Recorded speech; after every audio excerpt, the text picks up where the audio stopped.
भ्रष्टाचार का आरोप शब्दों से नहीं सबूतों के साथ। आप देख रहे हैं अपना गाजीपुर, यह है स्पेशल रिपोर्ट। समाजसेवी विवेक कुमार सिंह सम्मी ने अपने सभासद साथियों के साथ स्टेशन स्थित होटल में प्रेस वार्ता कर नगरपालिका के पूर्व अध्यक्ष पर गंभीर आरोप लगाए। विवेक कुमार सिंह ने मिश्र बाजार के करीब रहने वाले 35 परिवारों का जिक्र किया, उनके जमीन के मुद्दे को उठाया और उन्होंने मांग की कि क्षेत्र के गाटा संख्या 151 का रकबा, जो कि करीब 7 बीघे जमीन आबादी की थी, जिसकी 1950 से लेकर अब तक के कब्जेदारों की जानकारी सक्षम अधिकारी द्वारा जांच कराकर पता कर लें, जिससे सारी की सारी स्थिति साफ हो जाएगी। उन्होंने बताया कि वर्ष 1959 से पहले यह जमीन नगरपालिका में आबादी के रूप में दर्ज थी। 1959 में यह ठाकुर जी के नाम पर हो गई, फिर कब्जेदार व पट्टेदारों का नाम अंकित हुआ। वहीं पर तेज बहादुर सिंह पुत्र विश्वनाथ सिंह, जो कि 2016 तक कब्जेदार के रूप में नगरपालिका में 337 रुपये टैक्स के रूप में नगरपालिका को जमा करते थे, लेकिन 14 अप्रैल 2018 को नगरपालिका ने अपने रजिस्टर से उनका नाम अवैध घोषित कर दिया, जबकि यह कार्य पूर्ण रूप से असंवैधानिक है। उन्होंने कहा कि पूर्व नगरपालिका अध्यक्ष का एमएलसी चंचल सिंह के प्रतिनिधि के रूप में नगरपालिका के बैठक में भाग लेना बिल्कुल गलत है।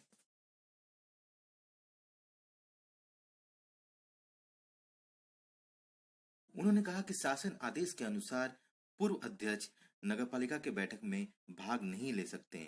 उन्होंने ये भी कहा कि यदि एमएलसी साहब के पास इससे संबंधित कोई जानकारी हो तो वो आम जनमानस को प्रस्तुत करें।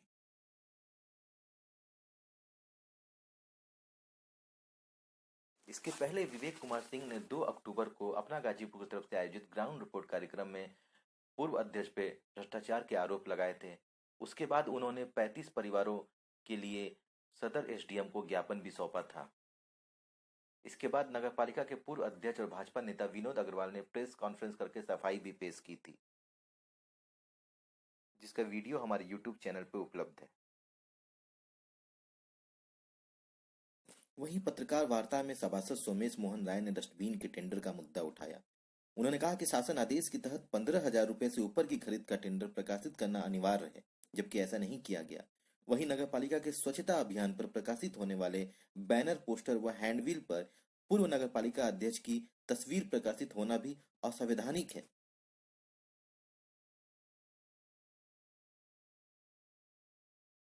विवेक कुमार सिंह और सोमेश मोहन राय ने पूर्व नगरपालिका अध्यक्ष विनोद अग्रवाल का एक ऑडियो क्लिप जारी किया, जिसमें वो सभासदों को 5-5 हजार रुपए कमीशन देने की बात कर रहे हैं। आइए सुनते हैं पूरी ऑडियो क्लिप। और क्या? तो पिछले कार्यकाल में कुछ दिन बाद एक सिस्टम बना था कि अध्यक्ष कमीशन निवेदन करिए अध्यक्ष से तो ही बदल रहे थे। आप लोगों के वजह से ही हम उस चीज़ को पसंद नहीं कर रहे थे, क्योंकि जब हम नहीं लेते हैं तो हम दूसरे को क्या दिलवाने। फिर एक सिस्टम बना कि 2% सभासद का वसूल के सभासदों को बांटा जाए। किसी वार्ड में 10 लाख का काम है, किसी वार्ड में 30 लाख का काम है, तो वो उस तरह से उस वार्ड के सभासद को न मिले, सब पैसा एक साथ हो, एक साथ में 30 का भाग हो के जो इतना पैसा है उसका बराबर पैसे पैकेट तो 3 बात है। उसमें 2-3 ठेकेदार पैसा नहीं देते थे। नाम भी हम कहिए तो बता दें। नहीं, अब हम जानते हैं। जैसे नहीं किए और विजय सिंह तो उसके बाद काम भी कोई नहीं किए। और एक फर्म थी बंटी चौधरी की, वो पैसा नहीं देते थे, एक आध लोग और कोई नहीं देते। तो जो पैसा मिलता था वो लमसम बच जाता था। अभी हम लोग का कोई नया काम नहीं निकला है, जो काम हो रहा है पुराने टेंडर का हो रहा है। कुछ पैसा अभी मार्च में पेमेंट हुआ है ठेकेदारों को, तो कुछ पैसा हमने जेई को बोला कि 2% पैसा सबसे मांग लीजिए।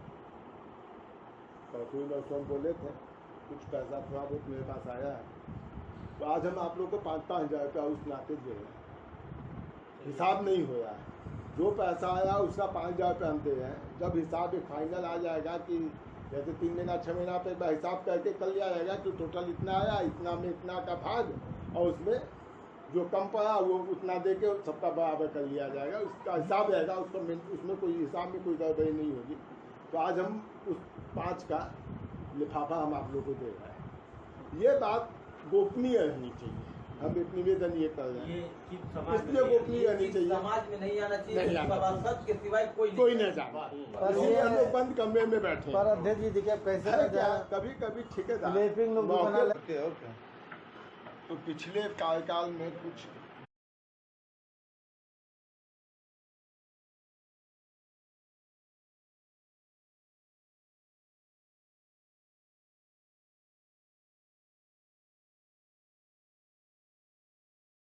से रहने वाले लोगों को नगर पालिका द्वारा नोटिस इशू की गई और सर्वोकार के नाम पर कोई पट्टे की बात कही गई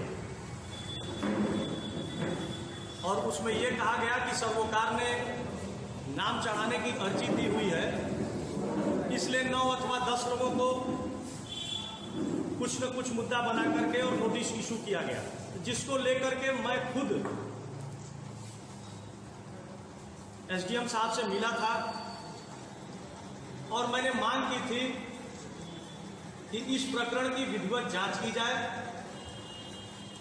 ताकि नगर क्षेत्र में रह रहे लोगों के साथ न्याय हो सके। उसके बाद पूर्व चेयरमैन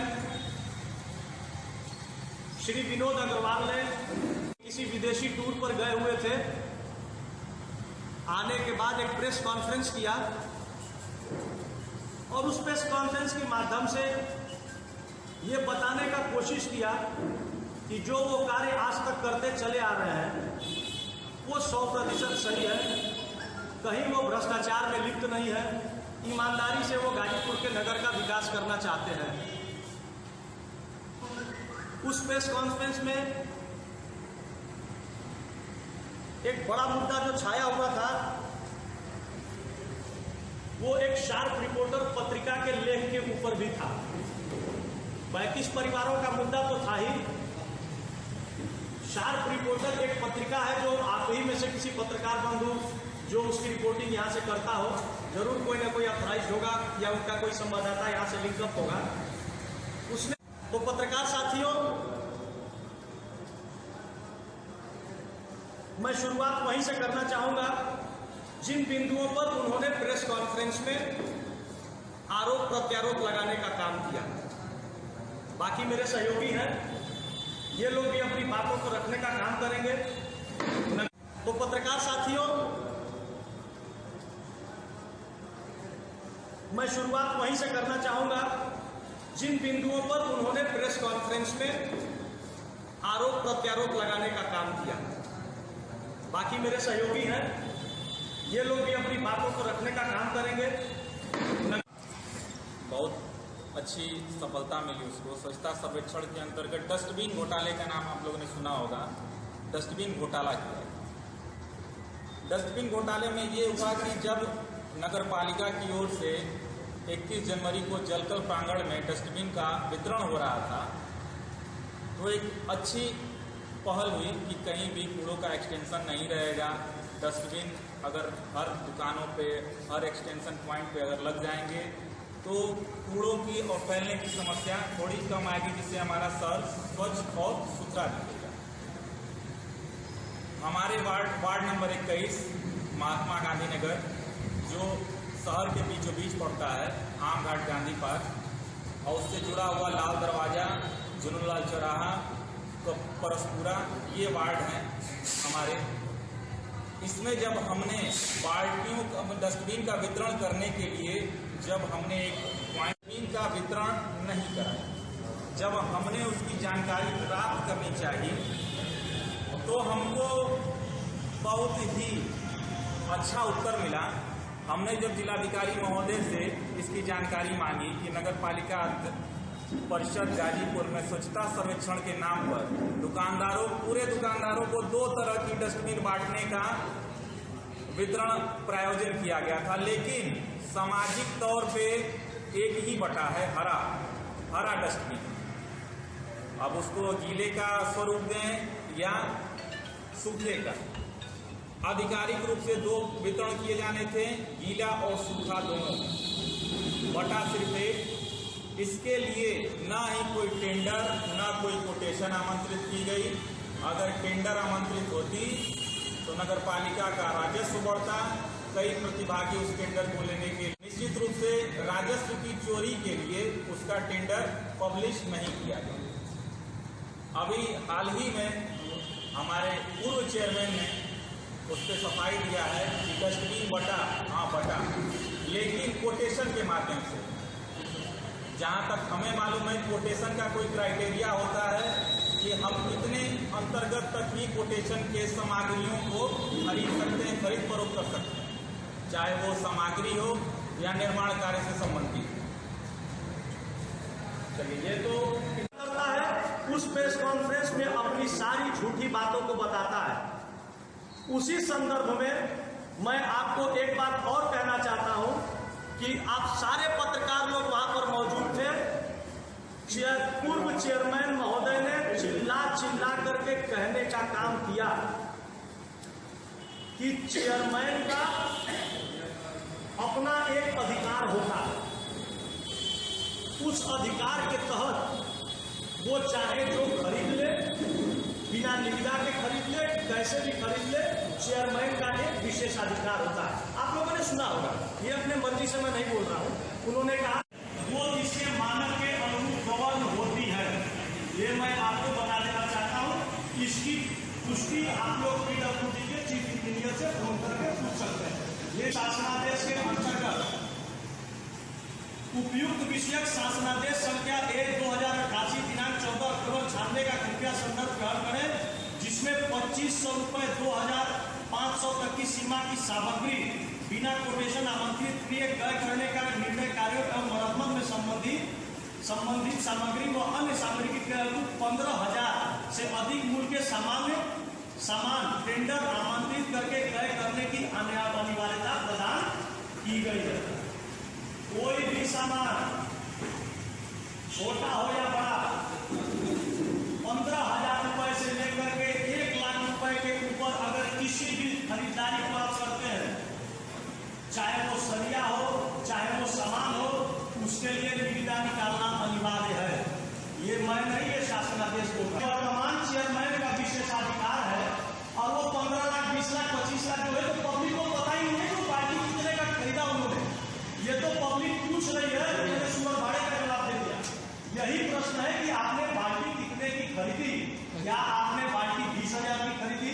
जितना भी डस्टबिन शहर के अंदर लगा है वो 20,000 के अंदर का है, 1 लाख के अंदर का है। आप उसको ओपन करो। और अगर पूरे उत्तर प्रदेश में आप एकमात्र ईमानदार चेयरमैन, पूर्व चेयरमैन हो, कोई विशेषाधिकार अगर किसी ने दे दिया है तो आप उसको भी ओपन करो कि मुझे और मैंने 20 लाख की बाल्टी खरीद के कटवा दी। हम लोग प्रेस कॉन्फ्रेंस के माध्यम से आपसे माफी मांग लेंगे, इसमें कौन सी बुराई है? हम तो प्रश्न पूछ रहे हैं, आप अपना विशेषाधिकार दिखा दो और हम यहाँ सार्वजनिक तौर पर आपसे माफी मांग रहे हैं। भाई हमसे गलती हो गई, आपके पास सुरेश खन्ना जी का विशेषाधिकार है और आप इतना सामान खरीद सकते हो, हम माफी मांगेंगे सार्वजनिक तौर से। लेकिन लगातार झूठ बोलना, जनता को गुमराह करना, शासनादेश की धज्जियां उड़ाना, ये पूर्व चेयरमैन की पिछले 5 साल से आदत है और आज वर्तमान में भी वो यही काम कर रहे हैं। जब हमने रेट किया है, कितने क्वांटिटी में आपने शहर में बांटा, इस सभासद को कितने डस्टबिन दिए गए, सार्वजनिक तौर से उसका उल्लेख कीजिए।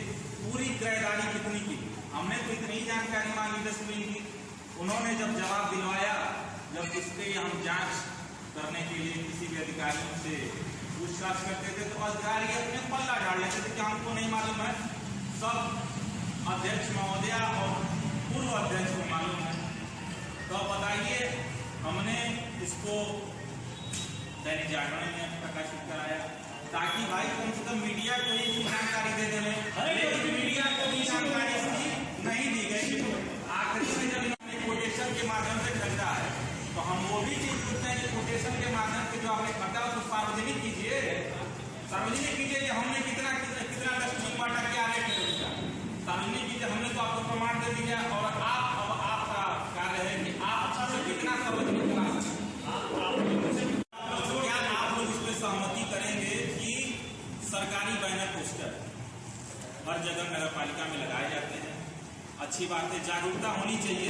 इसी बैनर पोस्टर के माध्यम से पब्लिक को जागरूकता पहुंचाई जाए। लेकिन मुख्यमंत्री महोदय, हमारे केंद्रीय रेल राज्य मंत्री, हमारे नगर विकास मंत्री सुरेश खन्ना जी, वर्तमान में जिलाधिकारी महोदय, जब ये स्वच्छता सर्वेक्षण चल रहा था उस समय के अधिशासी अधिकारी Shri Sanjay Mishra ji, pi tax inspector थे अभिषेक सिंह राठौर जी, हमारी नगर पालिका अध्यक्ष श्री सरिता अग्रवाल जी, ये तो मौजूद हैं। लेकिन हम ये पूछना चाहेंगे कि सरकारी बैनर में एक प्रतिनिधि जी जो हमारे पूर्व चेयरमैन रहे हैं, इनका पोस्टर, इनका फोटो कैसे पब्लिश हो रहा है, जबकि सरकारी बैनर में पदेन सदस्य, बड़ा प्रश्न है, पदेन सदस्य का होना चाहिए, सभासदों का होना चाहिए, किसी सभासदों का यहाँ विवरण नहीं। लेकिन हाँ, एक प्रतिनिधि जो हमारे एमएलसी साहब के प्रतिनिधि हैं, श्री विशाल सिंह चंचल जी के नगर निकाय के प्रतिनिधि हैं, उनके प्रतिनिधि बन के सरकारी बैनर पोस्टर में आप हर जगह देखेंगे, प्रमुख चौराहे पे, मिश्र बाजार हो, महुआ बाग हो, किसी भी टॉयलेट हो, जितने भी टॉयलेट अगर यहाँ पे बने हुए हैं उस पे इनका फोटो चस्पा है। तो मैं पूछना, सरकारी बैनर पोस्टर पे चस्पा, मैंने आपको पहले ही कहा कि जैसे हम हैं, ये लोग चुने हुए जनप्रतिनिधि हैं, जैसे हम हैं, जैसे आप हैं, वैसे ही हमारे पूर्व चेयरमैन साहब हैं। लेकिन सार्वजनिक जो सरकारी होर्डिंग पोस्टर है उसके ऊपर अपना पोस्टर छपवा दें। हो सकता है ये भी विशेषाधिकार उनको मिला हो, इसको आप लोग उनसे पूछिएगा। विशेषाधिकार जियो सिद्ध करता है, न कि जबान सिद्ध करता है। आप जियो दिखाइए और सबका फोटो हटा करके अपना फोटो लगा दीजिए, किसी को कोई आपत्ति उस पर नहीं है। लेकिन आपको इसका जवाब देना पड़ेगा कि आपने ऐसा क्यों किया। फिर हमारे एमएलसी साहब के ये स्थानीय निकाय के प्रतिनिधि बने गवर्निंग करने के लिए, किसी अगर कोई कामों को पास कराते हैं जबकि इनका कोई हक नहीं है, उसका भी कर्मचारी, नगर पालिका के कर्मचारी रहने चाहिए, नगर पालिका के सभासद रहने चाहिए, नगर पालिका के जो भी अध्यक्ष महोदय चाहे अधिशासी अधिकारी है। अगर आपको ठेकेदारों को ही गलत ढंग से बैठाना है तो सार्वजनिक बैठक कराइए, ताकि पूरी गाजीपुर की जनता भी जाने कि हमारे सभासदों द्वारा कौन सा प्रस्ताव दिया गया है, कौन से प्रस्तावों को ये पास करते हैं। लेकिन ऐसा कुछ नहीं होता है, अपने मनमाने ढंग से इस प्रस्ताव को पास करके चलाते हैं। अगर कोई इसका विरोध करता है तो उसको डराया धमकाया जाता है। ये बात तो हो गई। लिखा है कि एमएलसी वर्तमान में श्री विशाल सिंह चंचल जी का कोई भी प्रतिनिधि गाजीपुर नगर पालिका के अंदर नहीं बैठ सकता। अगर वो बैठता है तो वो पूरी तरह से गलत और असंवैधानिक है। तो इसका ये मानना होगा कि एमएलसी विशाल सिंह चंचल के छत्र छाया में या उनके द्वारा दिए जा रहे संरक्षण के वजह से नगर पालिका के अंदर पूर्व चेयरमैन साहब बैठ करके भ्रष्टाचार का नंगा नाच कर रहे हैं। आज मैं आप पत्रकार महोदय के माध्यम से ये एमएलसी साहब को भी सूचित करना चाहता हूं कि आने वाले समय में ये आरोप उनके ऊपर भी लगेंगे। इसलिए जल्द से जल्द संवैधानिक और कानूनी तरीके से पूरे कागज पत्र का जांच करके अगर वो बैठाना चाहते हो तो बैठाएं। अगर संविधान उनको कहता है कि आप अपने प्रतिनिधि बैठा सकते हो नगर पालिका के अंदर तो आप बैठाओ, वरना उनसे हम लोग का एक आग्रह और गुजारिश है कि जल्द से जल्द इस मामले का निस्तारण करते हुए अपने प्रतिनिधि पद से उनको तत्काल हटाने का काम एमएलसी विशाल सिंह चंचल जी करें, ताकि नगर पालिका में व्याप्त भ्रष्टाचार को रोका जा सके। उसका कागज हमारे पास है, ये दोनों कागज है। अगर इसके अलावा कहीं कोटेड होगा कि नहीं वो बैठा सकते हैं तो वो उसको भी सार्वजनिक करें, हम सारे लोग उसको देखेंगे और भली मत से पास कर देंगे कि एमएलसी विशाल सिंह चंचल जी के ये प्रतिनिधि बन के नगर पालिका के अंदर बैठ सकते। लेकिन जो हमारे पास डॉक्यूमेंट्स है वो ये कहता है कि वो नहीं बैठ सकते। अब अगर उनके पास कोई डॉक्यूमेंट्स हो, अपने डॉक्यूमेंटेशन को, वो एक संवैधानिक पद पर है ना, वो एमएलसी है, वो उनको ध्यान देना। हम लोग तो छोटे आदमी, हमारा हम लोग का क्या है, न 3 में न 6 में, उनका तो एक पद है, उनके हर एक एक्शन पे बात किया जाएगा। तो उनको जब मैंने ये प्रश्न उठा दिया तो उनको गंभीरता से इस पर विचार करना चाहिए। अगर वो सत्य पाते हैं, सही बात है डॉक्यूमेंटेशन से, तो कंटिन्यू करें। अदरवाइज हमारी मांग है कि गलत आदमी को निराधार तरीके से नगर पालिका के अंदर न बैठ कर दिया जाए। मेरी मांग है, मैं कोई गलत मांग नहीं कर रहा हूँ। अगर वो व्यक्ति उस लायक नहीं है, कोई संविधान का कागज या प्रूफ नहीं करता है कि नगर पालिका के अंदर बैठे और वो एमएलसी की आड़ लेकर के प्रतिनिधि बन करके बैठने का काम करता है, तो इसको रोकना जो है आम जन का काम है। हम प्रश्न उठा रहे हैं, इसका देखा जाए क्या होता है। अगर वो मानते हैं तो ठीक है, नहीं तो हम जिलाधिकारी के पास जाएंगे। हम इस कागज के साथ जिलाधिकारी को भेजेंगे, साथ ये जो है शासनादेश colony post cantt Shivpur Varanasi, इसके हिसाब से वो बनारस के अंदर अपना प्रतिनिधि या उनका करके बैठ सकते हैं। गाजीपुर के अंदर उनका अधिकार नहीं है। अगर है तो उसकी प्रमाणित है उसका प्रमाण सार्वजनिक करें। हम फिर माफी मांग लेंगे चेयरमैन साहब से, लेकिन दो मुंह से मत कहो, आप दो, हम फिर माफी मांग लेंगे, भाई हमसे गलती हो गई, सार्वजनिक माफी मांग लेंगे, इसमें क्या करना। लेकिन आप दो, मैं प्रमाण दे रहा हूँ। और ये चंचल जी से प्रश्न पूछा जाना है, कल के पेपर में अगर आप लोगों ने निकाला तो ये प्रश्न है, आप फोन करके मुझसे पूछेगा कि कोई प्रामाणिकता है क्या, या निराधार रूप से वो बैठ रहे जाकर। नगर पालिका बोर्ड की बैठक जब भी आयोजित की जाती है तो अधिशासी अधिकारी की ओर से एक एजेंडा बना लेकर सभी सभासदों को जाता है।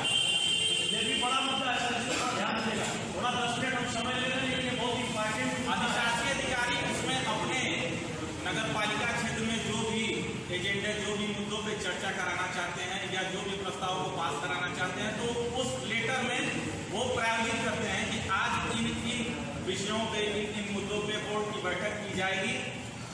उसी क्रमवार में मौखिक का कोई भी नामांतरण है कि मौखिक रूप से भी बोर्ड बैठक का आयोजन किया जाए। वो उसी क्रमवार में होगा जब बहुत इमरजेंसी हो, कोई आपदा हो, उस विषय में तो सभी सभासदों को फोन में सूचित किया जाता है और आप लोग आइए, तुरंत बोर्ड की बैठक रखी जानी। लेकिन यहाँ पे कोई भी आपदा नहीं आई थी, ना ही कोई लेटर जारी किए गए, ना ही कोई आपदा आई थी, ना ही कोई इमरजेंसी थी। लेकिन गुप्त रूप से इन्होंने अपने सभासद, अपने जो उनके टेबल के सभासद हैं, उनको गुप्त रूप से बुलाया, बोर्ड की बैठक की। हमने जिलाधिकारी महोदय से और जो मंडलायुक्त वाराणसी है उनको एक लेटर भेजा कि अध्यक्ष महोदय के द्वारा नगर पालिका परिषद अधिनियम 1916 धारा 87 का उल्लंघन करने के संबंध में, ये उल्लंघन का संबंध यही है कि अगर आप बिना सूचित किए हुए बोर्ड बैठक आयोजित करते हैं तो आप इस दायरे के उल्लंघन के दोषी पाए जाएंगे। हमने लिखा, आज दिनांक 31/5/2018 को नगर पालिका परिषद गाजीपुर मौखिक आदेश के अनुसार बोर्ड बैठक की गई। जब किसी भी बोर्ड बैठक को आहूत करने के लिए नगर पालिका परिषद 1916 की धारा 87 के अनुसार परिषद की साधारण बैठक होने के एक सप्ताह पहले रजिस्टर्ड तरीके से आप लेटर को पहुंचाएंगे। तो रजिस्टर्ड तरीके से भी लेटर नहीं आता है। आउटसोर्सिंग के जो कर्मचारी हैं या कोई कर्मचारी हैं नगर पालिका परिषद के, उनके द्वारा लेटर को भिजवा दिया जाता है, किया गया।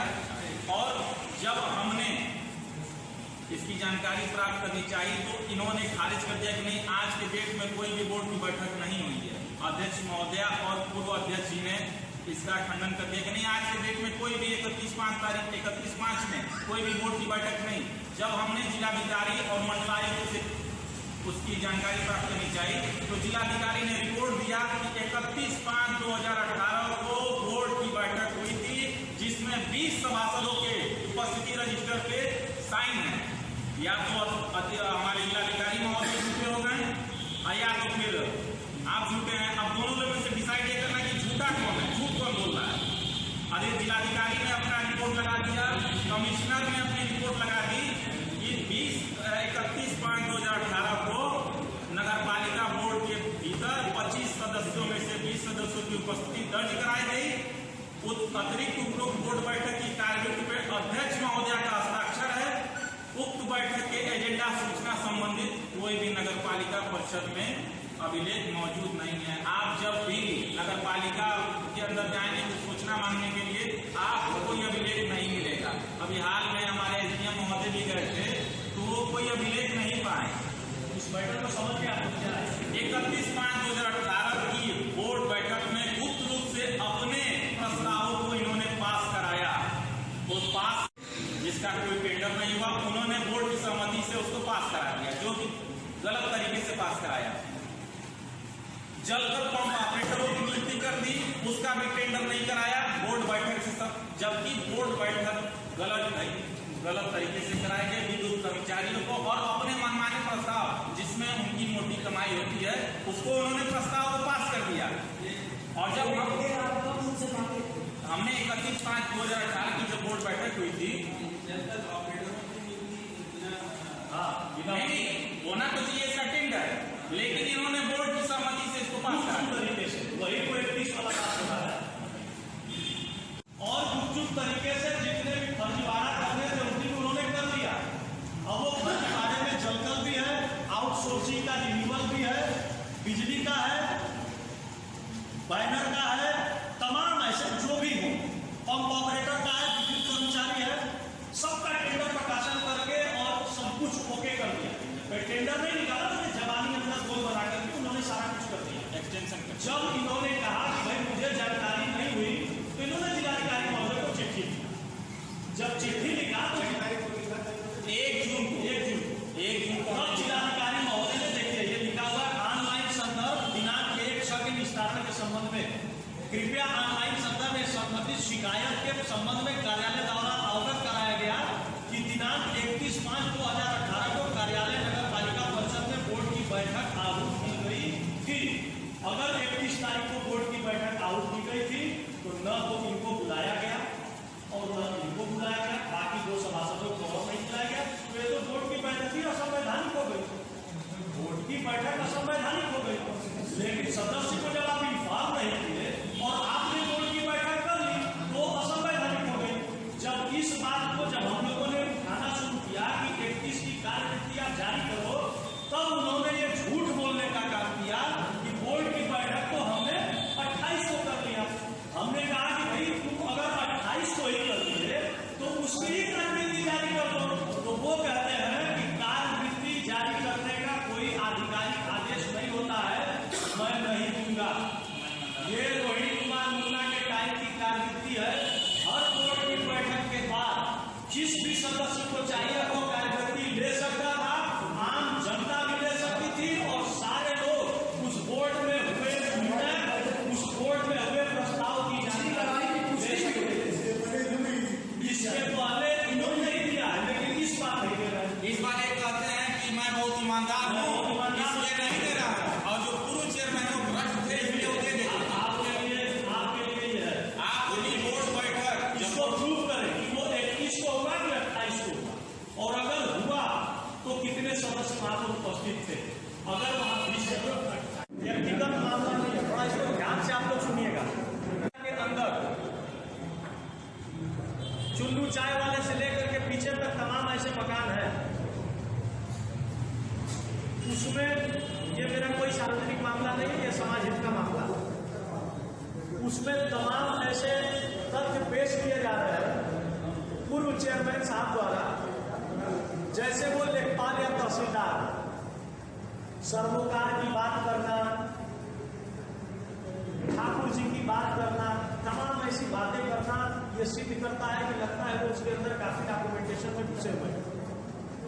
लेकिन सच्चाई तो ये है कि नगर पालिका परिषद के अंदर जो मकान बने हुए हैं, नगर पालिका का काम सिर्फ उस मकान का असेसमेंट करना और उसका टैक्स लेना।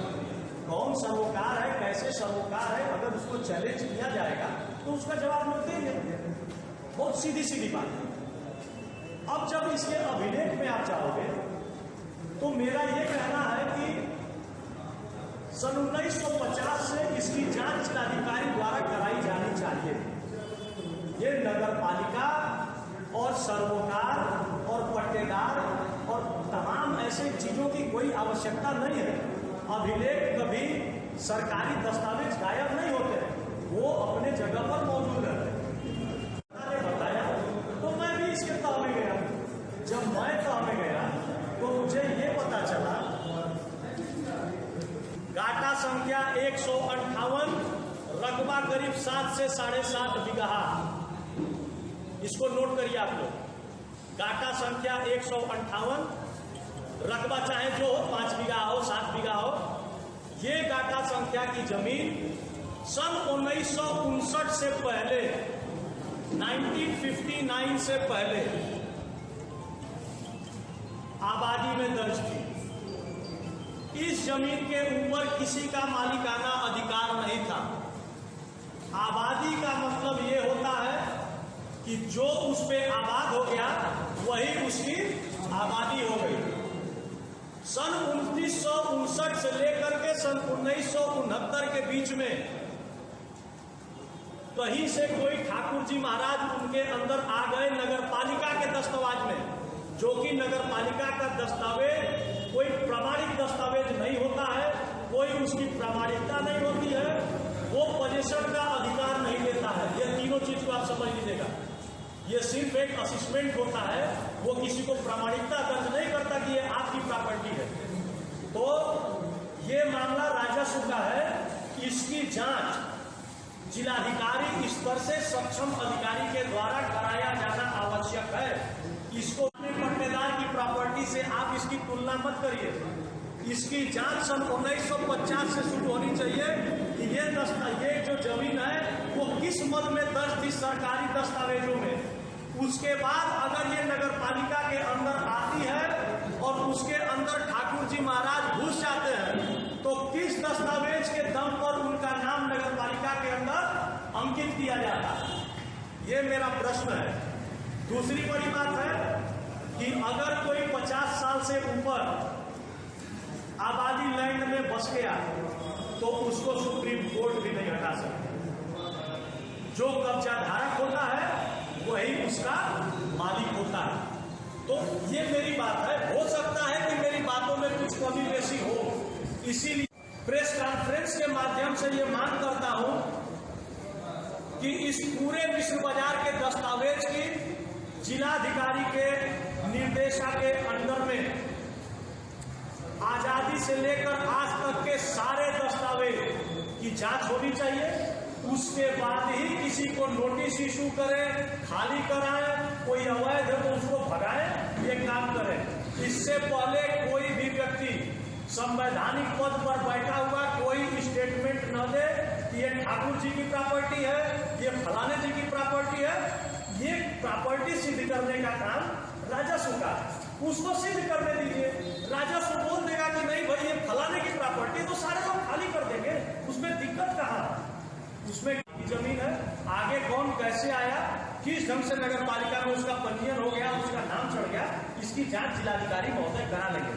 रही बात नोटिस की, जो मैंने नोटिस का मुद्दा उठाया था कि भू माफियाओं के चक्कर में पड़ के नोटिस दिया जा रहा है, वो मैंने गलत नहीं उठाया।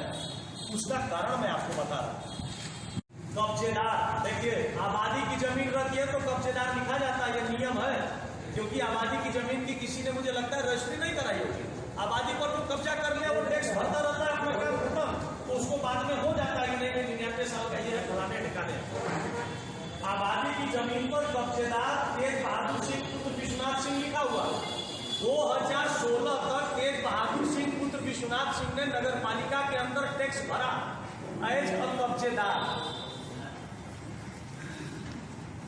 2000 ये कब का है? 19/4/2018 को जब इनका असेसमेंट फिर से निकाला गया तो इनके आगे लिखा हुआ है कि अवैध कब्जेदार तेज बहादुर सिंह। मेरा प्रश्न ये है, आप इसको मोटे शब्दों में छाप सकते हैं। अगर मेरे मकान पर बिना मुझे सूचना दिए अगर कोई असेसमेंट रजिस्टर में काट करके अवैध लिख देता है तो ये सरासर गलत है और उसको जेल जाना पड़ेगा। आप मुझे सूचना देना जरूरी है। मेरी कोई भी प्रॉपर्टी हो, चाहे वो बिजली का बिल हो, टेलीफोन का खंभा हो, आपका मोबाइल का कनेक्शन हो, आप बिल नहीं भरते हो तो आपको ये मैसेज आता है कि आपका नंबर काट दिया जाएगा। टाटा स्काई का कनेक्शन हो और नगर पालिका के दस्तावेज के अंदर आप मेरे प्रॉपर्टी के आगे अवैध लिख दे रहे हो और बिना किसी नोटिस के लिख दे रहे हो, ये बहुत बड़ा अपराध है। अगर ये कोई अपराध कर रहा है तो तो उसको निश्चित रूप से सजा मिलनी चाहिए। इसकी भी मांग हम लोग जिलाधिकारी महोदय से करेंगे। इसकी निष्पक्ष रूप से जांच कराई जाए कि अगर इन व्यक्तियों को नोटिस इशू नहीं किया गया तो इनका नाम काट करके इनकी आदि अवैध कैसे लिख दिया गया। मैं मानता हूं कि अवैध तरीके से की जो वो कहते हैं अवैध, इनको जब ये असिस्टेंट नकल निकलवाए हैं 2018 में, बता रहा हूं डेट आपको, 9/4/2018 को नकल वापस किए जाने का दिनांक 12/4/2018 को जब इन्होंने अपना असिस्मेंट कराया है तो इनको पहली बार मालूम पड़ा है कि मैं अवैध कब्जेदार हूं। इसको नोट कर लीजिएगा। अब देखिए, जो भू माफियाओं के मिली भगत की बात हो रही है वो क्यों हो रही है ये भी मैं आपको सिद्ध कर देता हूं। जब ये नोटिस इशू की गई, चाहे वो एक आदमी को की गई और चाहे 75 आदमी को की गई, मैं उतने डीप में नहीं जाता कि मैं 9 को इशू किया तो चुन्नू को इशू किया तो मुन्नू को इशू किया, उससे मतलब नहीं है। मतलब यह है कि नोटिस इशू की गई और कितनी तेजी में नोटिस इशू की गई कि 10 दिन पहले एक नोटिस इशू की गई। उसका डेट क्या है भाई, क्या तारीख को एक नोटिस इशू की गई? एक नोटिस जो इशू की गई वो 10 दिन पहले नोटिस इशू की गई, उसमें कुछ त्रुटि थी तो 10 दिन बाद फिर से नोटिस इशू की गई। नगर पालिका परिषद में इतना तेज आज तक मैंने किसी को काम करते नहीं देखा कि आप खारिज दाखिल के लिए दाखिल करें और 10 दिन के अंदर आपके घर 2-2 नोटिस चली जाए। अगर ऐसा एक भी व्यक्ति आकर के यहाँ कह देगा कि इतनी तेजी से काम हो रहा है तो मैं भी मान जाऊंगा कि गाजीपुर नगर पालिका परिषद सुधर गया। 13/9/18 को दिया गया था, फिर 23 को नहीं उसी डेट में 13 के 13 ही के 13/9/18 को एक नोटिस दी गई और फिर उसी डेट की नोटिस फिर जो है 10 दिन बाद इशू की गई। और जब इन लोगों ने पूछा कि ये नोटिस 2 बार क्यों दे रहे हो तो अगला व्यक्ति कह रहा कि इसमें त्रुटि थी, तो इतनी तेजी से कुछ अलग अलग लिखा था तो उसको बोलते हैं कि उसमें त्रुटि थी। अब क्या त्रुटि थी उनको घर पे ही लिखना है, वो कोई अधिशासी अधिकारी तो यहाँ पर रबर स्टैंप है, वो तो कुछ लिख ही नहीं सकता, अधिकार उसके पास कुछ है ही नहीं है। इसीलिए मैंने पूछा कि ये सारी चीजें उनको देनी है। मैं चेयरमैन साहब से नहीं मांगूंगा, मैं अधिशासी अधिकारी से मांगूंगा। ये सारे डॉक्यूमेंट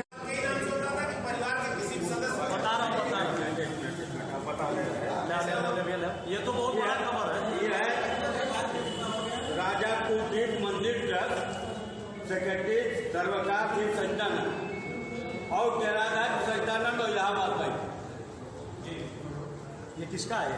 ये दुकान का नहीं, ये क्या है? देखिए नहीं आप हम पढ़ के बता दे रहे हैं। आप पढ़ के मत बताइए, हमको ये बताइए ये उनके मकान का है और इससे पहले कितना टैक्स लगता था? उसमें लिखा 375 225 का। अच्छा, काट के ये पहले का है, ये 225 पहले का है। हाँ 150 रुपया। नहीं पहले का ये कैसे रिकॉर्ड मिलेगा कि पहले का? अरे वो लिख के दे रहे हैं, उनके रिकॉर्ड है। हम देखिए भाई होता है उनसे नंबर है।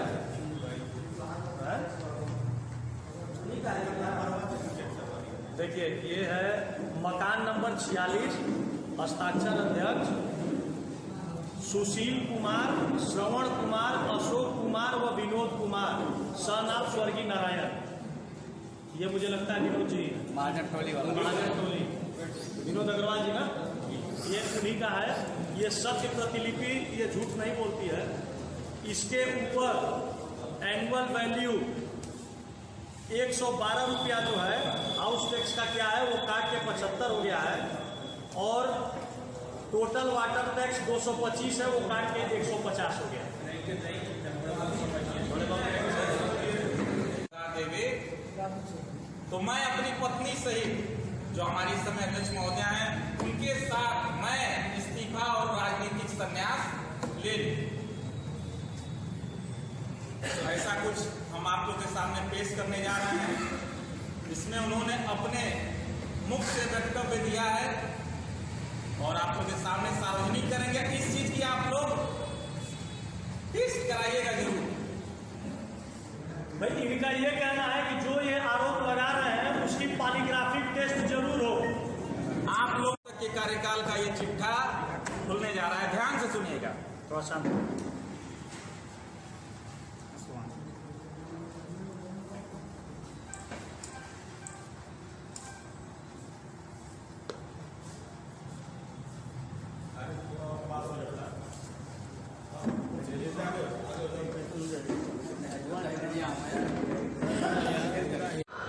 पिछले कार्यकाल में कुछ दिन बाद एक सिस्टम बना था कि अध्यक्ष आप लोगों की वजह से ही हम उस चीज को पसंद नहीं कर रहे थे, क्योंकि जब हम नहीं लेते हैं तो हम दूसरों को क्या दिलवाने। फिर एक सिस्टम बना कि 2% सभासद का वसूल के सभासदों को बांटा जाए। किसी वार्ड में 10 लाख का काम है, किसी वार्ड में 30 लाख का काम है, तो वो उस तरह से उस वार्ड के सभासद को न मिले, सब पैसा एक साथ हो, एक साथ में 30 का भाग होके जितना पैसा है उसका बराबर हो जाएगा। ऐसे पहले 2-3 लाख रहते थे, उसमें 2-3 ठेकेदार पैसा नहीं देते। नाम भी हम चाहिए तो बता दें, हम जानते हैं जैसे तो उसके बाद काम भी कोई नहीं किए। और एक फर्म थी बंटी चौधरी की, वो पैसा नहीं देते थे, एक आध लोग और को नहीं देते, जो पैसा मिलता था वो लमसम बच जाता था। अभी हम लोग का कोई नया काम नहीं निकला है, जो काम हो रहा है पुराने टेंडर का हो रहा है। कुछ पैसा अभी मार्च में पेमेंट हुआ है ठेकेदारों को, तो कुछ पैसा हमने जेई को बोला कि 2% पैसा सबसे मांग लीजिए, और बोले थे कुछ पैसा थोड़ा बहुत मेरे पास आया है। 5,000 रुपया देते हिसाब नहीं हो रहा है, हिसाब वो पैसा आया उसका 5,000 रुपया हम दे रहे हैं। जब हिसाब फाइनल आ जाएगा कि जैसे 3 महीना 6 महीना में हिसाब करके कल जाएगा कि टोटल इतना आया, इतना में इतना का भाग, और उसमें जो कम पड़ा वो उतना दे के सबका बराबर कर दिया जाएगा। उसका हिसाब रहेगा, उसमें कोई हिसाब में कोई गड़बड़ी नहीं होगी। तो आज हम 5 का लिफाफा हम आप लोगों को दे रहे हैं। ये बात गोपनीय है, समाज में नहीं आना चाहिए, सभासद के सिवाय कोई नहीं चाहता। बंद कमरे में बैठे कभी कभी ठेकेदार ये अब देख लीजिए कि इस तरह से अपने बजटों को पास कराया जाता है सभासदों को प्रलोभन देकर। अगर कोई सवाल कर देते हैं, और आज मैं ये लिखित तरीके से कह दूं कि सरिता अग्रवाल जी और विनोद अग्रवाल जी, आप राजनीतिक संन्यास ले लीजिए और आप अभी तुरंत तत्काल इस्तीफा दीजिए, क्योंकि आपने इस कार्यकाल में सभासदों के ईमानदारी को खरीदने का प्रयास किया है और आगे खरीदा है और 5,000 का लिफाफा दे रहे हैं और कह रहे हैं कि गोपनीय रहना चाहिए। लेकिन ये बात गोपनीय नहीं रहेगी, जनता भी जाने कि आप अपने कामों को किस तरीके से कराते हैं। ये 5,000 रुपए और 10,000 रुपए में सभासदों को मात हितों को खरीदा जा रहा है। यही इस बात को, लेकिन आप लोग इसकी पुष्टि कराइए। हमने तो बता दिया आप लोग को, आप लोग जवाब देंगे, आप लोग जवाब। और ऐसे अपने कार्यकाल में जो है मां महेंद्रास्पद महोदय द्वारा सम्मानित रिटायरमेंट के बाद जो है 3 बार जो है लगातार में सभासद होता चला रहा। मेरी लड़ाई जो है अध्यक्ष नगर पालिका परिषद से सोकर जो इस नगर पालिका के जनता पर जो थोपा गया है वो अत्यधिक गलत तरीके से थोप करके जो है टैक्स की जब्तियाँ वसूली की जा रही है, नियम को ताक पर रख करके। नियम ये नगर पालिका ने बनाया है, हमारा नियम नहीं बनाया हुआ है। सोकर नियमावली में स्पष्ट है 5(1) का में और खा में कि पहली लायबिलिटी जो है भवन स्वामी की होती है, जो अपने मकान का विवरण दे। अगर वो अपने मकान का विवरण नहीं देता है तो दूसरी लायबिलिटी हो जाती है अधिशासी अधिकारी कि वो स्वयं या अपने अधीनस्थ अधिकारी कर्मचारी को लगा करके जो है ऐसे सारे मकानों का सर्वे करे जिन लोगों ने अपना मकान का विवरण नहीं दिया है। सर्वे करके भवन स्वामी को नोटिस दे कि आपके मकान पर ये टैक्स लगाया जाता है। अगर वो आपत्ति करता है 1 महीने के अंदर तो अधिशासी अधिकारी जो है आपत्ति का फैसला करेंगे। जब पूरे शहर का निस्तारण हो जाएगा, आपत्तियों का निस्तारण जब पूरे शहर का हो जाएगा, तब आने वाले पहले से ये टैक्स लागू होगा। लेकिन नोटिस ये नहीं दे रहे हैं। हमने सोकर मैंने जो है सूचना अधिकार के जो है सूचना मांगी थी, उसमें जो है इन्होंने लिखा है कि अधिशासी अधिकारी के 35% जो है अब तक मकानों पर टैक्स लगाए गए होंगे, 65% अभी शेष मकानों को बाकी है और जबरदस्ती जो है टैक्स की वसूली की जा रही है। कहा जा रहा है कि आप अपने मकान का विवरण दें। अरे हम नहीं देंगे, जो अधिशासी अधिकारी की जिम्मेदारी होती है वो मौके पर जाकर सर्वे करें मकान का, जो नियम बनाया हुआ है उसके हिसाब से जो टैक्स लगावे, नोटिस दें, लेकिन ये प्रक्रिया अपनाई नहीं जाए। मोटा मोटा ये है, उन्होंने अपनी बात बता दिया। ये देखिए इलेक्शन के दौरान में जो है इन्होंने वादा किया था कि 50% जो है मैं टैक्स कम कर दूंगा। इलेक्शन में इन्होंने ये कामयाबी इनके घोषणा पत्र में है। ये देखिए घोषणा पत्र में ये लिखा भी, हम चुनाव जीतते ही करेंगे। सम्मानित नगरवासियों को सादर प्रणाम के साथ एक निवेदन, ये इस पर भी फेल है। आज तक स्वकर की कोई बात नहीं। अपना तो कम कर लिया। हाँ, अपना व्यापक भ्रष्टाचार और अनियमितता को लेकर के बुलाई गई थी। इस प्रेस कॉन्फ्रेंस का मेन मुद्दा था वो 35 परिवारों को बचाना, जिस पर आज बहुत ज़्यादा दबाव है अपना जीवन यापन करने का भी। तो आज हमने इस प्रेस कॉन्फ्रेंस के माध्यम में जो पूर्व चेयरमैन के द्वारा गलत तरीके से पत्रकार बंधुओं को इन्फॉर्मेशन दी गई पिछले प्रेस कॉन्फ्रेंस में, उसका खंडन करना भी था और हमने क्रमवार तरीके से उसका खंडन भी किया। क्या है ये आरोप, पहले तो उन 35 परिवारों का मामला है। हमने ये मांग किया है कि जिलाधिकारी के माध्यम से उनके स्तर से इस चीज़ की जांच होनी चाहिए।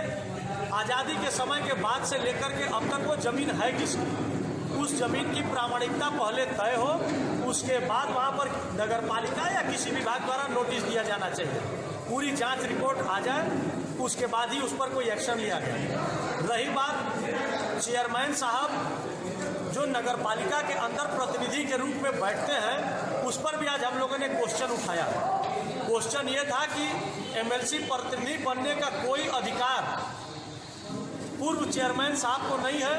वो शासनादेश और नियमों के विपरीत जाकर के एमएलसी प्रतिनिधि बन करके नगर पालिका के अंदर बैठकर भ्रष्टाचार का नंगा खेल खेलने का काम कर रहे हैं। उसके बाद नगर पालिका में जो बोर्ड की मीटिंग हुई थी, उन सारे बोर्ड के मीटिंगों में जो व्यापक अनियमितता, बिना टेंडर किए हुए डस्टबिन घोटाला, तमाम ऐसे आरोप जो थे उनको भी आज हम लोगों ने सार्वजनिक करने का काम किया।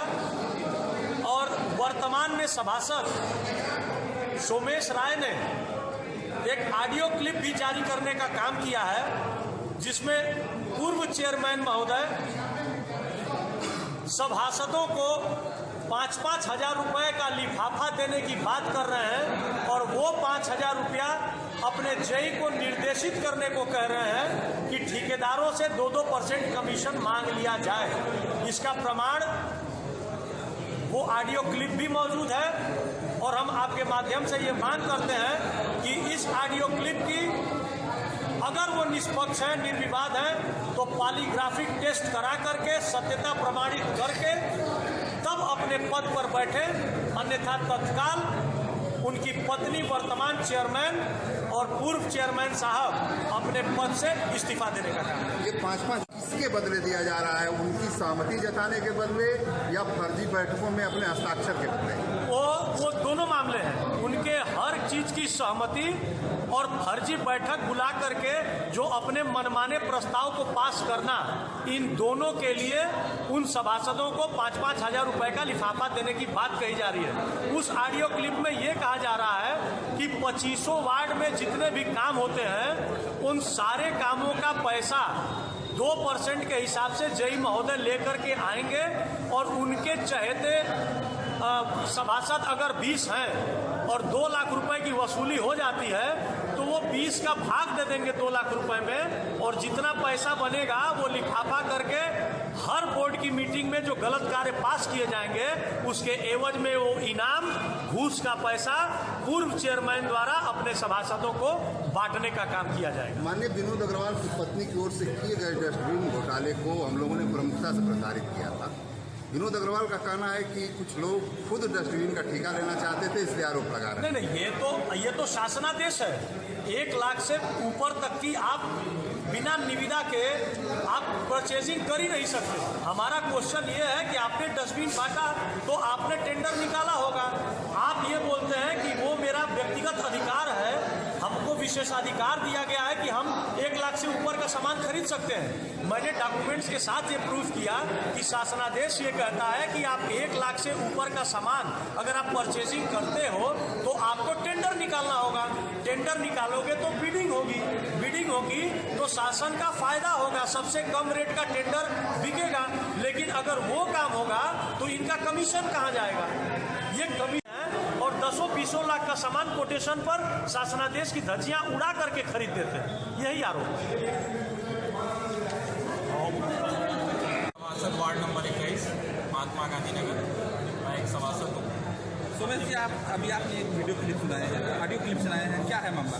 ऑडियो क्लिप का मामला ये है कि नगरपालिका परिषद में घोर अनियमितता होती जा रही है चारों तरफ से, और जो भी सभासद इनके मातहित में उपयोगी नहीं साबित होते हैं या उनकी नामों को दिन और रात को रात नहीं कहेंगे, उनको ये विरोधी छाड़ देते, उनके प्रस्तावों को ये कराते नहीं हैं। और कुछ दिन पहले जब इनके टेंडर होने थे आउटसोर्सिंग के और सफाई कर्मचारियों के होर्डिंग बैनर के जितने भी होने वाले थे, गुप्त रूप से जिसमें कमीशन की मोटी कमाई इन लोग के पास पहुंचती है, उस एवज में इन्होंने अपने सभासद गोपनीय तरीके से सभासदों को बुलाकर 5-5 हज़ार रुपये लिफाफा दिया है और इसका प्रमाण हमारे पास है कि हम सार्वजनिक करने के लिए आज तैयार हैं और हमने किया भी है।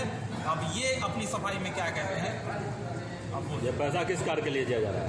पैसा की अगर हमारी बातों को मंजूरी दी जाए, हमारी बातों को काटा न जाए, हमारी हर बातों को मंजूरी दी जाए, जितने भी प्रस्ताव अगर हम पास कराना चाहें तो आप लोग बिना कहे बिना सवाल किए उस प्रस्ताव को पास कर दीजिए। जैसे कि सफाई कर्मचारियों का, अगर सफाई कर्मचारियों का टेंडर होता आउटसोर्सिंग का तो राजस्व की प्राप्ति होगी। राजस्व के लिए नगरपालिका में कोई काम नहीं होता है, बस अपनी पॉकेट जितनी मोटी हो जाए उस वजह से किसी न किसी माध्यम से अपने प्रस्ताव को पास कराने के लिए ये धन का उपयोग करके सबके मातहितों को खरीदना चाहते हैं।